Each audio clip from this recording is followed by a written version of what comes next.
Hi friends, ಇವತ್ತು ನಾವು ಎಕ್ಸಾಮಲ್ಲಿ ಯಾವ್ಯಾವ ತಪ್ಪುಗಳನ್ನ ಮಾಡಬಾರ್ದು ಮತ್ತು ಎಕ್ಸಾಮ್ಗೆ ಹೇಗೆ ನಮ್ಮ ಪ್ರಿಪ್ರೇಷನ್ ಇರಬೇಕು ಮತ್ತು ನಾವು ಎಕ್ಸಾಮ್ ಹತ್ತಿರ ಬಂದಾಗ ನಮ್ಮ ಸ್ಟ್ರಾಟಜಿ ಏನಿರಬೇಕು ಅಂತ ನನ್ನ ಎಕ್ಸ್ಪೀರಿಯೆನ್ಸ್ ಪ್ರಕಾರ ನಿಮ್ಗೆ ಹೇಳ್ತೀನಿ. ಸೊ ದಯವಿಟ್ಟು ಫುಲ್ ವಿಡಿಯೋನ ನೋಡಿ. ಫಸ್ಟು ಏನಂತಂದರೆ, ಈ many books for the same subject ಅಂತ ಹೇಳ್ತೀವಿ. ಅಂದರೆ ಇವಾಗ ನಾವು ಹಿಸ್ಟ್ರಿನ ಓದ್ತಾ ಇದ್ದೀವಿ ಅಂದ್ಕೊಳ್ಳಿ. ಫಾರ್ ಎಕ್ಸಾಂಪಲ್ ಮಾಡರ್ನ್ ಹಿಸ್ಟ್ರಿ ಓದ್ತಾ ಇದ್ದೀನಿ. ಮಾಡರ್ನ್ ಹಿಸ್ಟ್ರಿಗೆ ನಾವು ಒಂದೇ ಸಬ್ಜೆಕ್ಟ್ಗೆ ಬೇರೆ ಬೇರೆ ಬುಕ್ಸ್ಗಳನ್ನ ಓದಬಾರ್ದು. ಯಾವುದಾದ್ರೂ ಒಂದು ಸರಿ ನಾವು ಯಾವುದೋ ಒಂದು ಸ್ಟ್ಯಾಂಡರ್ಡ್ ಬುಕ್ ತೊಗೊಂಡ್ರೆ ಅದನ್ನೇ ನಾವು ಕಂಟಿನ್ಯೂ ಆಗಿ ಅದು ಒಂದನ್ನೇ ರೆಫರ್ ಮಾಡಬೇಕು. ಹಾಗಂತ ಮಾರ್ಕೆಟಲ್ಲಿ ಇನ್ನೊಂದು ಯಾವುದೋ ಬುಕ್ ಬರುತ್ತೆ ಮಾಡರ್ನ್ ಹಿಸ್ಟ್ರಿ ಮೇಲೆ, ಆ ಥರ ಚೆನ್ನಾಗಿ ಅನಿಸುತ್ತೆ, ಮತ್ತೆ ಅದನ್ನು ಬೈ ಮಾಡ್ತೀವಿ, ಮತ್ತೆ ಓದ್ತೀವಿ, ಆ ಥರ ಮಾಡಿಕೊಡ್ದು. ಏಕೆಂದರೆ ಅದು ನಮಗೆ ಕಂಟಿನ್ಯೂಟಿ ಹೋಗ್ಬಿಡುತ್ತೆ. ಮತ್ತು ಹಳೆ ಬುಕ್ ಇದ್ದರೂ ಕೂಡ ಅದರಲ್ಲೇ ಏನು ಮಾಡಬೇಕು, ನಾವು ಏನಾದರೂ ಚೇಂಜಸ್ ಆದರೆ ಅಲ್ಲೇ ಅಪ್ಡೇಟ್ ಮಾಡ್ಕೋಬೇಕು ನಾವು. ಬಟ್ ಬೇರೆ ಬೇರೆ ಸೋರ್ಸಸ್ ಡಿಫ್ರೆಂಟ್ ಮಟೀರಿಯಲ್ಗಳು ಏನು ಮಾರ್ಕೆಟಲ್ಲಿ ಭಾಳಷ್ಟು ಮಟೀರಿಯಲ್ ಸಿಗ್ತವೆ ಇತ್ತೀಚೆಗೆ. ಹಾಗಾಗಿ ನಾವು ಬೇರೆ ಬೇರೆ ಮಟೀರಿಯಲ್ ಕಡೆ ಧ್ಯಾನ ಹೋಗಬಾರ್ದು. ನಮಗೆ ಅದು ಬುಕ್ ಚೆನ್ನಾಗಿದೆ ಅಂತ ಅದಕ್ಕೆ ತೊಗೊಳ್ಳೋದಾಗಲಿ ಈ ಥರ ಮಾಡಬಾರ್ದು. ಯಾವುದೋ ಒಂದೇ ಸ್ಟ್ಯಾಂಡರ್ಡ್ ಬುಕ್, ಯಾವುದೇ ಒಂದು ಪರ್ಟಿಕ್ಯುಲರ್ ಸಬ್ಜೆಕ್ಟ್ ತೊಗೊಂಡ್ರೆ ನೀವು ಮಾಡರ್ನ್ ಹಿಸ್ಟ್ರಿ, ಕರ್ನಾಟಕ ಜಿಯೋಗ್ರಫಿ, ಯಾವುದೇ ಒಂದು ತಗೊಳ್ಳಿ, ಎಲ್ಲದಕ್ಕೂ ಒಂದೊಂದು ಸ್ಟ್ಯಾಂಡರ್ಡ್ ಬುಕ್ಸಾಗಿ ಮಾಡಿಡಿ. ಅದನ್ನು ಮಾತ್ರ ರೆಫರ್ ಮಾಡಿ. ಅದೇ ನಿಮಗೆ ಲಾಸ್ಟ್ ಸೋರ್ಸ್ ಇರಬೇಕು, ಆ ಥರ ತೊಗೊಳ್ಳಿ. ಸೊ ನೆಕ್ಸ್ಟ್ ಬಂದುಬಿಟ್ಟು ಕಾನ್ಸೆಪ್ಟ್ ಕ್ಲಾರಿಟಿ ಇರಬೇಕು. ಅಂದರೆ ನಾವು ಏನಾದರೂ ಓದ್ತಾ ಇದ್ದೀವಿ ಅಂದ್ಕೊಳ್ಳಿ, ಓದಿದ್ರೆ ಹೆಂಗಂದರೆ ನಮಗೆ ಕಾನ್ಸೆಪ್ಟ್ ಅಂಡರ್ಸ್ಟ್ಯಾಂಡ್ ಇರಬೇಕು. ಸುಮ್ಮನೆ ಏನೋ ಮಗಪ್ ಮಾಡಬಾರ್ದು ನಾವು. ಫಾರ್ ಎಕ್ಸಾಂಪಲ್ ಇಲ್ಲಿ ತೋರಿಸಿದ್ದೀನಿ ನೋಡಿ, ಇದು ಕಾನ್ಸೆಪ್ಟ್ ಕ್ಲಾರಿಟಿ ಇಲ್ಲ ಅಂದರೆ ಹೆಂಗಿರುತ್ತೆ, ನಮಗೆ ಲಿಂಕೇಜ್ ಇರೋಲ್ಲ ಕರೆಕ್ಟಾಗಿ. ಅಂದರೆ ಕನ್ಫ್ಯೂಷನ್ ಇರುತ್ತೆ ಮೈಂಡಲ್ಲಿ. ಕನ್ಫ್ಯೂಷನ್ ಇದ್ದಾಗ ಏನಾಗುತ್ತೆ, ನಾವು ಈವನ್ ಎಕ್ಸಾಮ್ ಅಲ್ಲಿ ಹೋಗಿ ನಾವು ಸಾಲ್ವ್ ಮಾಡ್ತಿರ್ಬೇಕಾದ್ರೆ ನಮಗೆ ಕರೆಕ್ಟಾಗಿ ಗೆಸ್ ಮಾಡೋಕ್ಕಾಗಲ್ಲ ಇದೇ ಆನ್ಸರ್ ಅಂತ. ನಮಗೊಂದು ವೇಳೆ ಇಲ್ಲಿ ಕರೆಕ್ಟಾಗಿ ಕಾನ್ಸೆಪ್ಟ್ ಕ್ಲಾರಿಟಿ ಇದ್ದರೆ ಏನಾಗುತ್ತೆ ಅಂದರೆ ನಾವು ಎಟ್ಲೀಸ್ಟ್ ಒಂದು 90 to 95% ಶೋರ್ ಇರ್ತೀವಿ ಇದೇ ಇದೆ ಅಂತ. ಸೊ ಹಾಗಾಗ್ಬಿಟ್ಟು ಕಾನ್ಸೆಪ್ಚುವಲ್ ಕ್ಲಾರಿಟಿ ಕಡೆ ಭಾಳ ಧ್ಯಾನ ಕೊಡಬೇಕು. ಮತ್ತು ಇವಾಗ ಕಾನ್ಸೆಪ್ಚುವಲ್ ಕ್ಲಾರಿಟಿ ಬರಲಿಲ್ಲ ಅಂದ್ಕೊಳ್ಳಿ. ಫಾರ್ ಎಕ್ಸಾಂಪಲ್ ನೀವು ಯಾವುದೋ ಒಂದು ಸಬ್ಜೆಕ್ಟ್ ಓದ್ತಾ ಇದ್ದೀರ, ನಿಮ್ಗೆ ಅರ್ಥ ಆಗ್ತಿಲ್ಲ. ಅವಾಗ ಏನು ಮಾಡಬೇಕು ಅಂತಂದರೆ, ಒಂದು ಯಾವಾಗಲೂ ಓದಬೇಕಾದ್ರೆ ಒಂದು ಪಿಕ್ಚರ್ ರೂಪದಲ್ಲಿರೋ ಯಾವುದೇ ಒಂದು ಮಟೀರಿಯಲ್ನ ಓದಬೇಕು. ಸೊ ದಟ್ ಬೇಗ ನೆನಪಿರುತ್ತೆ ನಮಗೆ ಮೈಂಡಲ್ಲಿ, ಅದು ಹೇಗಾಗ್ತಿದೆ ಅಂತ ಗೊತ್ತಾಗುತ್ತೆ. ಇಲ್ಲ ಅಂದರೆ ಏನು ಮಾಡ್ತೀರಾ, ನಿಮ್ಮ ಜೊತೇಲಿ ನಿಮ್ಮ ಫ್ರೆಂಡ್ಸ್ ಇರ್ತಾರೆ ಅಥವಾ ಯಾರೋ ಇರ್ತಾರೆ ಕಲೀಗ್ಸು, ಅವ್ರಿಗೆ ಚೆನ್ನಾಗಿ ಗೊತ್ತಿರುತ್ತೆ ಆ ಕಾನ್ಸೆಪ್ಟ್ ಮೇಲೆ. ಕೇಳೋದಕ್ಕೆ ಹಿಂಜರಿಬೇಡಿ, ಅವ್ರನ್ನ ಕೇಳಿಕೊಂಡು ತಿಳ್ಕೊಳ್ಳಿ ಅದನ್ನು ಏನಿದೆ ಅಂತ. ಅದು ತಿಳ್ಕೊಂಡ್ರೆ ನಿಮಗೆ ಲಾಂಗ್ ಟರ್ಮಾಗಿ ನೆನಪಿರುತ್ತೆ. ಸುಮ್ಮನೆ ಏನೋ ಓದಬೇಕು ಅಂತ ನಾವು ಓದಬಾರ್ದು. ಅದನ್ನು ತಿಳ್ಕೊಂಡು ಓದಿದ್ರೆ ನಮಗೆ ಲಾಂಗ್ ಟರ್ಮಾಗಿ ನೆನಪಿರುತ್ತೆ. ಸೊ ಕಾನ್ಸೆಪ್ಚುವಲ್ ಅಂಡರ್ಸ್ಟ್ಯಾಂಡಿಂಗ್ ಆಯಿತು. ಇವಾಗ ನೆಕ್ಸ್ಟ್ ಏನಂತಂದರೆ, ಪ್ರೀವಿಯಸ್ ಇಯರ್ ಕ್ವಶನ್ ಪೇಪರ್ಸ್ಗಳನ್ನ ಸಾಲ್ವ್ ಮಾಡಬೇಕು. ಇದು ಏನಕ್ಕೆ ಇಂಪಾರ್ಟೆಂಟ್ ಅಂದರೆ, ನೀವು ನೋಡಿ ಫಸ್ಟ್ ಬುಕ್ ಸೆಲೆಕ್ಷನ್ ಮಾಡಿದ್ರೆ, ಅದಾದಮೇಲೆ ಕಾನ್ಸೆಪ್ಚುವಲ್ ಕ್ಲಾರಿಟಿಯಿಂದ ಓದ್ಕೊಂಡ್ರಿ. ಓದಿದ ಮೇಲೆ ಏನಂದರೆ, ನೀವು previous year question paper solve ಮಾಡಿದಿರಿ ಅಂದ್ಕೊಳ್ಳಿ. ಅಂದರೆ ಕ್ವಶನ್ ಯಾವ ಒಂದು ಎಕ್ಸಾಮ್ಗೆ ನೀವು ಪ್ರಿಪೇರ್ ಆಗ್ತೀರೋ ಆ ಎಕ್ಸಾಮ್ದು ನೀವು ಕ್ವಶನ್ ಪೇಪರ್ನ ಸಾಲ್ವ್ ಮಾಡಿದ್ರೆ ನಿಮ್ಗೇನಾಗುತ್ತೆ, ಆ ಒಂದು ಎಕ್ಸಾಮ್ದು ಡಿಮಾಂಡ್ ಏನಿದೆ ಅಥವಾ ಯಾವ ಥರ ಕ್ವಶನ್ಸ್ ಕೇಳ್ತಾನೆ, ಯಾವ್ಯಾವ ಕಾನ್ಸೆಪ್ಟ್ಸ್ಗಳು ಭಾಳ ಇಂಪಾರ್ಟೆಂಟ್ ಇದೆ, ನಾನು ಯಾವುದ್ರ ಮೇಲೆ ಫೋಕಸ್ ಮಾಡಬೇಕು ಅನ್ನೋದು ನಿಮಗೆ ಗೊತ್ತಾಗುತ್ತೆ. ಅದು ಯಾವಾಗ ಹೆಲ್ಪ್ ಆಗುತ್ತೆ ಅಂತಂದಾಗ, ಇದು previous year questions paper solve ಮಾಡಿದಾಗ ನೀವು ನೆಕ್ಸ್ಟ್ ಯಾವಾಗ ಒಂದು ನಿಮ್ಮದೇ ಆದಂಥ ಶಾರ್ಟ್ ನೋಟ್ಸ್ ಮಾಡ್ತೀರೋ ಅವಾಗೆಲ್ಲ ನಿಮಗೆ ಇದು ಭಾಳ ಹೆಲ್ಪ್ ಆಗುತ್ತೆ. ಮತ್ತು ಕೆಲವೊಂದು ಭಾಳಷ್ಟು ಸರಿ ರಿಪೀಟೆಡ್ ಕ್ವಶನ್ಸ್ ಬರ್ತವೆ ರಿವೈಸ್, ಇದು ಓಲ್ಡ್ ಕ್ವಶನ್ ಪೇಪರಿಂದ. ಸೊ ಅದೂ ನಿಮಗೆ ಸ್ಕೋರ್ ಬೂಸ್ಟರ್ ಆಗುತ್ತೆ. ಅದೇ ಸೇಮ್ ಕ್ವಶನ್ ಬಂದಿಲ್ಲ ಅಂದರೆ ಅದೇ ಟೈಪ್ ಬರ್ತವೆ. ಸೊ ದಟ್ ನೀವು ಒಂದು ಎಕ್ಸಾಮ್ ಪ್ಯಾಟ್ರನ್ನ ರೀಡ್ ಮಾಡ್ಕೋಬೋದು. ಅದರ ಅಕಾರ್ಡಿಂಗ್ಲಿ ನಿಮ್ಮ ಪ್ರಿಪ್ರೇಷನ್ನ ನೀವು ಸ್ಟ್ರಾಟಜಿ ಮಾಡ್ಕೋಬೋದು. So previous year question paper solve ಮಾಡೋದು ಮಸ್ಟ್ ಆ್ಯಂಡ್ ಶುಡ್ ಮಾಡಬೇಕು ಪ್ರತಿಯೊಬ್ಬರು.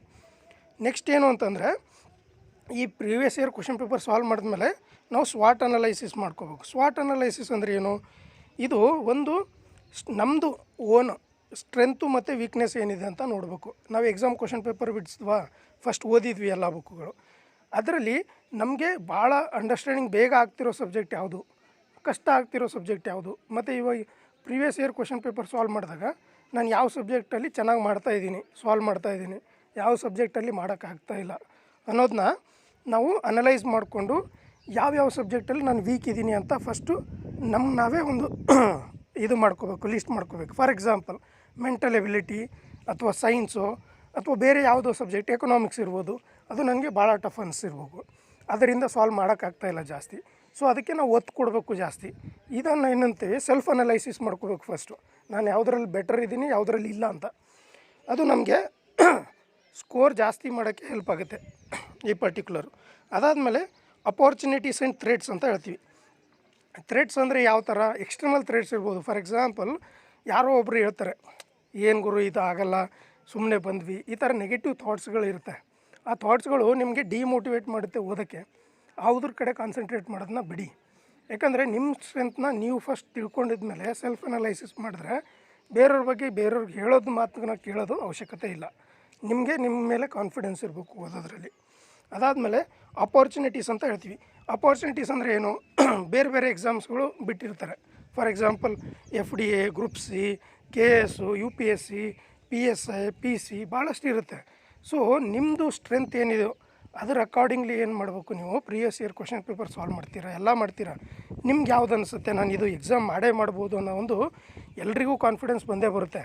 ಸೊ ನಂದು ಸ್ಟ್ರೆಂತ್ ನನಗೆ ಗೊತ್ತೇ ಇರುತ್ತೆ, ಬಟ್ ಅದನ್ನು ಏನು ರಿಯಲೈಸ್ ಮಾಡೋದು ಕಷ್ಟ ಇರುತ್ತೆ. ಒಂದು ಸರಿ ರಿಯಲೈಸ್ ಆಯಿತು ಅಂತಂದರೆ ನೀವು ಎಫರ್ಟ್ ಹಾಕಬೇಕು ಅದ್ರ ಮೇಲೆ. ಫಾರ್ ಎಕ್ಸಾಂಪಲ್ ನನಗೆ ಅನಿಸುತ್ತೆ ಇವತ್ತು ನಾನು KS ಮಾಡ್ಬೋದು ಮತ್ತು ಮಾಡೇ ಮಾಡ್ತೀನಿ ಅನ್ನೋ ಒಂದು ನಂಬಿಕೆ ಬಂತು ಅಂದ್ಕೊಳ್ಳಿ.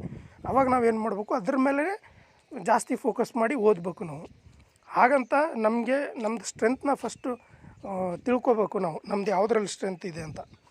ಸೊ ನೆಕ್ಸ್ಟ್ ನೋಡ್ಬೇಕಂದ್ರೆ ಇವೆಲ್ಲ ತಿಳಿದ್ಮೇಲೆ ಏನು ಅಂದರೆ ನಾವು ಶಾರ್ಟ್ ನೋಟ್ಸ್ ಮೇಕಿಂಗ್ ಮಾಡಬೇಕು. ಇದು ಭಾಳ ಇಂಪಾರ್ಟೆಂಟ್ ಎಕ್ಸಾಮ್ ಪರ್ಸ್ಪೆಕ್ಟಿವಲ್ಲಿ. ಯಾಕಂದರೆ ನಾವು ಬುಕ್ಸನ್ನ ಓದ್ತೀವಿ, ಭಾಳ ಬಲ್ಕಿ ಬುಕ್ಸ್ ಇರ್ತವೆ. ಸೊ ಅದನ್ನು ಏನಾಗುತ್ತೆ, ನಾವು ರಿವೈಸ್ ಮಾಡಬೇಕಿದ್ದಾಗ ಫುಲ್ಲು ಬುಕ್ನ ರಿವೈಸ್ ಮಾಡೋಕ್ಕಾಗಲ್ಲ. ಅವಾಗ ಏನು ಮಾಡಬೇಕು, ಫಸ್ಟ್ ಟೈಮ್ ರೀಡ್ ಮಾಡಿರ್ತೀರ, ಅದಾದಮೇಲೆ ಕ್ವಶನ್ ಪೇಪರ್ಸ್ಗಳು ಕಾನ್ಸೆಪ್ಟ್ ಅಂಡರ್ಸ್ಟ್ಯಾಂಡ್ ಮಾಡಿಕೊಂಡು ಬೇರೆ ಬೇರೆ ಕ್ವಶನ್ ಪೇಪರ್ ಸಾಲ್ವ್ ಮಾಡಿರ್ತೀರ, ಪ್ರಿವಿಯಸ್ ಇಯರ್ ಕ್ವಶನ್ ಪೇಪರ್. ಅದ್ರ ಬೇಸಿಸ್ ಮೇಲೆ ನಿಮ್ಗೆ ಗೊತ್ತಾಗುತ್ತೆ ಯಾವ್ದು ಇಂಪಾರ್ಟೆಂಟ್ ಇದೆ, ಯಾವ್ದು ಇಂಪಾರ್ಟೆಂಟ್ ಇಲ್ಲ ಎಕ್ಸಾಮಲ್ಲಿ ಅಂತ. ಸೊ ಯಾವ್ದು ಇಂಪಾರ್ಟೆಂಟ್ ಇದೆ ಅಂತ ಅನಿಸುತ್ತೋ ಆ ಥರ ನೀವು ಬುಕ್ ಓದಬೇಕಾದ್ರೆ ನಿಮ್ಗೆ ಗೊತ್ತಾಗುತ್ತೆ, ಹಾಂ ಈ ಪಾಯಿಂಟ್ನ ಕೇಳ್ಬೋದು ಎಕ್ಸಾಮಲ್ಲಿ.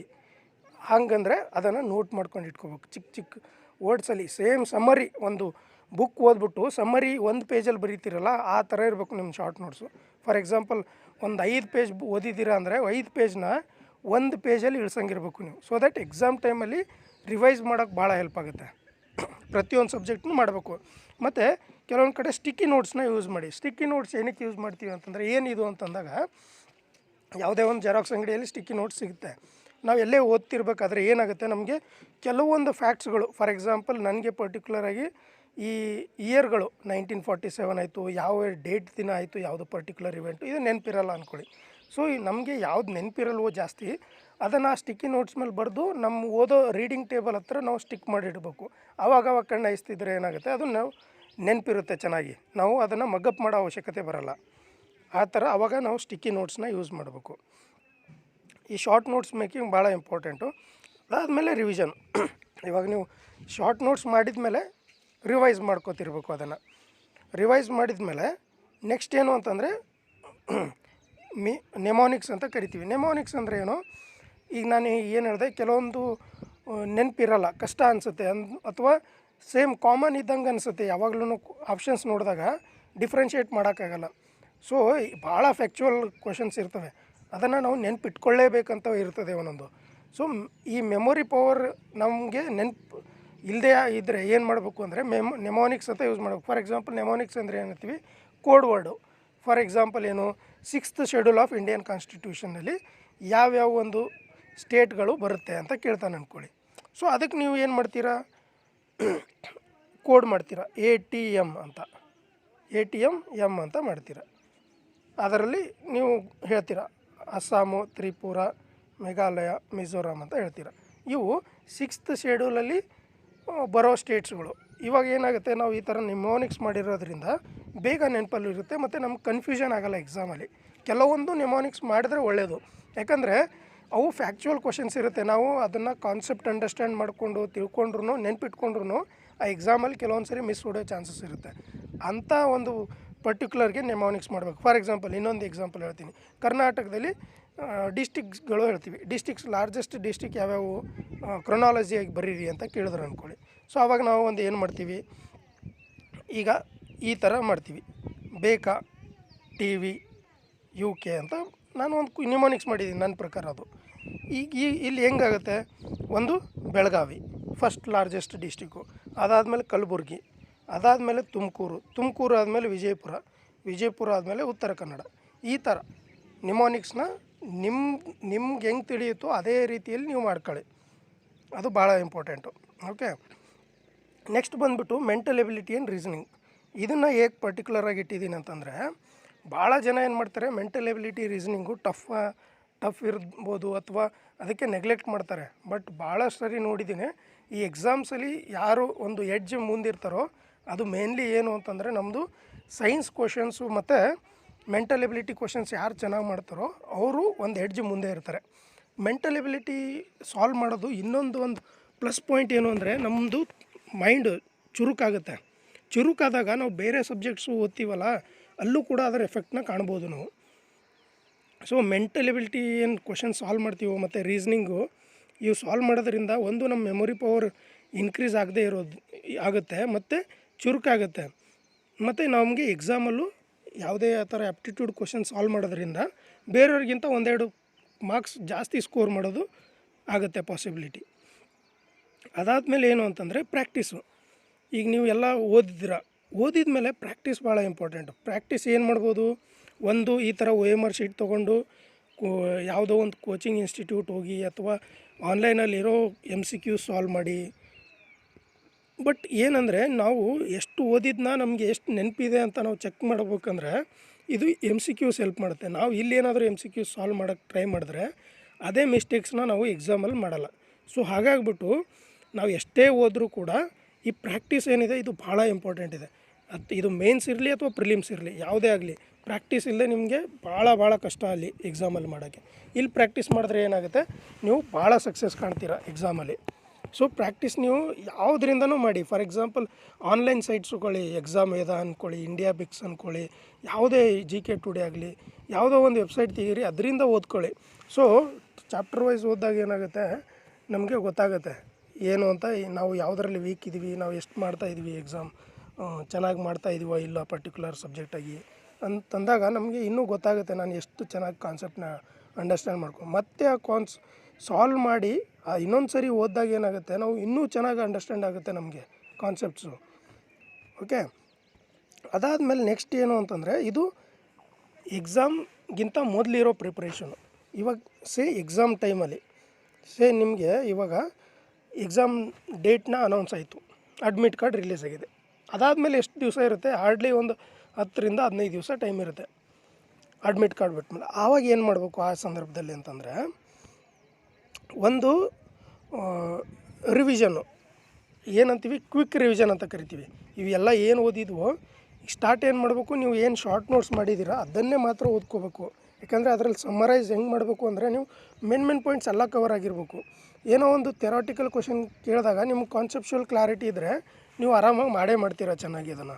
ಸೊ ಇಲ್ಲೇನಂದರೆ ಫಸ್ಟು ಸ್ಟೆಪ್ ಏನು ಅಂತಂದಾಗ ಎಕ್ಸಾಮ್ ಟೈಮ್ ಬಂದಾಗ ಕ್ವಿಕ್ ರಿವಿಷನ್ ಎಲ್ಲ ಸಬ್ಜೆಕ್ಟ್ನ ನೀವು ಏನು ಡೈರಿಯಲ್ಲಿ ಸಬ್ಜೆಕ್ಟ್ ವೈಸ್ ಒಂದೊಂದು ಮಾಡಿರ್ತೀರೋ ಕ್ವಿಕ್ ರಿವಿಷನ್ ಬುಕ್ಸು, ಅದನ್ನು ಮಾತ್ರ ಓದಬೇಕು ನಾವು.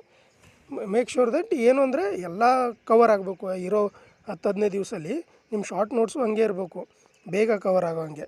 ಅದಾದಮೇಲೆ ನೆಕ್ಸ್ಟು ಏನು ಅಂತಂದರೆ, ಪ್ಯಾನಿಕ್ ಆಗಬಾರ್ದು, ಎಕ್ಸಾಮ್ ಸ್ಟ್ರೆಸ್ ತೊಗೋಬಾರ್ದು. ಫಾರ್ ಎಕ್ಸಾಂಪಲ್ ನಾನು ಇನ್ನೂ ಈ ಸಬ್ಜೆಕ್ಟ್ ರಿವಿಷನ್ ಮಾಡೋಕ್ಕಾಗಲಿಲ್ಲ, ಮತ್ತೆ ಓದಬೇಕಿತ್ತು, ನಾನು ಹಂಗೆ ಮಾಡಬೇಕಿತ್ತು, ಹಿಂಗೆ ಮಾಡಬೇಕು, ಸಾವಿರಾರು ತಲೆಯಲ್ಲಿ ಯೋಚನೆಗಳು ಬರ್ತಿರ್ತವೆ. ಸೊ ಅದನ್ನೆಲ್ಲ ತಲೆಯಲ್ಲಿ ತೊಗೋಬೇಡಿ. ಫಾರ್ ಎಕ್ಸಾಂಪಲ್ ಏನಾಗುತ್ತೆ, ನಾವೇ ಎಷ್ಟೋ ಸರಿ ಹೇಳ್ತೀವಿ ಇವೆಲ್ಲ, ಬಟ್ ನಮಗೆ ಎಕ್ಸಾಮ್ ಟೈಮಲ್ಲಿ ಎಲ್ಲ ಸಬ್ಜೆಕ್ಟ್ಗಳನ್ನೂ ರಿವೈಸ್ ಮಾಡೋಕ್ಕೆ ಆಗದೇ ಇರ್ಬೋದು, ಕೆಲವೊಂದು ಮಿಸ್ ಆಗುತ್ತೆ. ಅದನ್ನು ಈ ತಲೆಯಲ್ಲಿ ಇಟ್ಕೊಂಡು ಪ್ಯಾನಿಕ್ ಆಗಬೇಡಿ. ಯಾಕಂದರೆ ನೀವು ಓದಿರ್ತೀರ, ಅದು ಬಂದೇ ಬರುತ್ತೆ ಎಕ್ಸಾಮಲ್ಲಿ, ನೀವು ಮಾಡ್ತೀರಾ. ರಿವೈಸ್ ಮಾಡಲಿಲ್ಲ ಅಂದ್ರೂ ಒಂದು ಲೆವೆಲ್ಗೆ ಮಾಡ್ತೀರಾ. ಸೊ ನಾವು ಪ್ಯಾನಿಕ್ ಆಗೋದ್ರಿಂದ ಬರೋ ಕ್ವಶನ್ಸ್ನು ಕರೆಕ್ಟಾಗಿ ಮಾಡಲ್ಲ, ಮತ್ತು ನಾವು ರಿವೈಸ್ ಮಾಡಿದ್ದಕ್ಕೂ ಎಫೆಕ್ಟ್ ಆಗುತ್ತೆ ಅಲ್ಲಿ. ಸೊ ಪ್ಯಾನಿಕ್ ಆಗೋದಿಲ್ಲ, ಸ್ಟ್ರೆಸ್ ತೊಗೊಳ್ಳೋದಿಲ್ಲ ಎಕ್ಸಾಮ್ ದಿವಸ. ಎಲ್ಲ ನಾವು ಕರೆಕ್ಟಾಗಿ ಒಳ್ಳೆ ನಿದ್ದೆ ಮಾಡಬೇಕು. ಮತ್ತು ಹೋಗ್ಬೇಕಾದ್ರೂ ಜಾಸ್ತಿ ಓವರ್ ಥಿಂಕಿಂಗ್ ಮಾಡಬಾರ್ದು. ಯಾರ ಜೊತೆ ಈ ಸ್ಟ್ರೆಸ್ಫುಲ್ ಡಿಸ್ಕಷನ್ಸ್ ಮಾಡಬಾರ್ದು, ಆರ್ಗ್ಯುಮೆಂಟ್ ಇಡಬಾರ್ದು ಅವತ್ತು ದಿವಸ. ಯಾರ ಜೊತೆನೂ ಆರ್ಗ್ಯುಮೆಂಟ್ಸು, ಸ್ಟ್ರೆಸ್ಫುಲ್ ಡಿಸ್ಕಷನ್ಸು ಆ ಥರ ಏನೂ ಮಾಡಬಾರ್ದು. ಅದರಿಂದ ಏನಾಗುತ್ತೆ, ಕಾಮಾಗಿರ್ತೀವಿ ನಾವು, ಚೆನ್ನಾಗಿ ಎಕ್ಸಾಮ್ಗೆ ರಿಲ್ಯಾಕ್ಸಾಗಿ ಹೋಗಿ ಚೆನ್ನಾಗಿ ಮಾಡಬೇಕು ಎಕ್ಸಾಮ್ಸು ಅಷ್ಟೇ.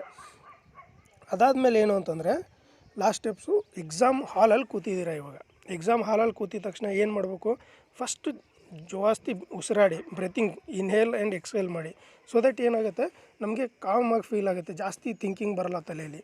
ಮತ್ತು ಓವರ್ ಥಿಂಕಿಂಗ್ ಎಕ್ಸಾಮ್ ನೀವು ಯಾವಾಗ ಸಾಲ್ವ್ ಮಾಡ್ತಿದ್ದೀರೋ ಕ್ವಶನ್ಸ್ನ ಯಾವತ್ತೂ ಓವರ್ ಥಿಂಕ್ ಮಾಡಬೇಡಿ. ಫಾರ್ ಎಕ್ಸಾಂಪಲು ಈ ಒಂದು ಕ್ವಶನ್ ಆಪ್ಷನ್ಸ್ ಬರುತ್ತೆ. ಆಪ್ಷನ್ಸ್ ಏನಾಗುತ್ತೆ, ಎರಡೇನೋ ಇಲ್ಲ ಅಂತ ಅನಿಸುತ್ತೆ, ಎರಡರಲ್ಲಿ ಇದು ಇದೆಯೋ ಅಥವಾ ಇದು ಇದೆಯೋ ಅಂತ ನಮ್ಗೆ ಕನ್ಫ್ಯೂಷನ್ ಸ್ಟಾರ್ಟ್ ಆಗುತ್ತೆ ಯೂಶ್ವಲಿ. ಈಗ ಫಾರ್ ಎಕ್ಸಾಂಪಲ್ ಮೇ ಬಿ ಅಥವಾ ನನಗೆ ಗೊತ್ತಾಗ್ತಿಲ್ಲ ಯಾವುದು, ಮತ್ತು ಏನೋ ಎಸ್ಸಾ ಅಥವಾ ನೋನಾ, ಈ ಥರ ಕ್ವಶನ್ಸ್ಗಳು ಸಾವಿರಾರು ಬರ್ತಾ ಇರುತ್ತೆ. ಸೊ ಅವಾಗ ಏನು ಮಾಡಬೇಕು ಇಲ್ಲಿ ಅಂದರೆ, ನಿಮಗೆ ಫಸ್ಟ್ ಇನ್ಸ್ಟಿಕ್ಟಲ್ಲಿ ನಿಮ್ಮ ತಲೆಗೆ ಫಸ್ಟ್ ಏನು ಹೊಳೆಯುತ್ತೆ. ಫಾರ್ ಎಕ್ಸಾಂಪಲ್ ಈ ಕ್ವಶನ್ ನೋಡಿದ ತಕ್ಷಣ ನಿಮಗೆ ಆನ್ಸರ್ ಇದೆ ಅಂತ ಅನಿಸುತ್ತೆ, ಬಟ್ ನೀವು ಅದನ್ನು ನಂಬಲ್ಲ. ಏನಾಗ್ತದೆ, ಇಲ್ಲ ಇದು ಇರ್ಲಕ್ಕಿಲ್ಲ ಅಂತ ಬೇರೆದು ಹಾಕ್ಬಿಡ್ತೀರ. ಬಟ್ ಎಕ್ಸಾಮ್ ಬರೆದು ಬಂದ ನಂತರ ಏನು ಅನಿಸುತ್ತೆ, ಇಲ್ಲ ಇದು ಅದೇ ಆನ್ಸರ್ ಇತ್ತು, ನಾನು ಏನು ಫಸ್ಟ್ ಥಿಂಕ್ ಮಾಡಿದ್ನೋ ಅದೇ ಇತ್ತು ಅನಿಸುತ್ತೆ.